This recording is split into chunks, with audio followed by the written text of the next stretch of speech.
Here's how to add background music to your Roblox game in Roblox Studio. In the Explorer panel, click on Workspace, then hit the plus button and add a sound object. You can rename it to something like background music to keep things organized.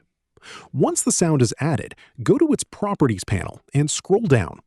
Enable Looped so the track repeats continuously, and enable Playing so it starts automatically when the game loads. You can also adjust the volume here to whatever level feels right. Now you need to link an actual audio track to this sound object.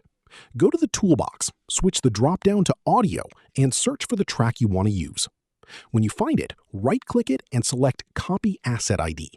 Then go back to your sound object in the Properties panel, find the Sound ID field, and paste the ID in. Hit play to test your game, and the music should start playing automatically in the background. If this helped you out, hit that subscribe button for more straight-to-the-point tutorials on Step by Click.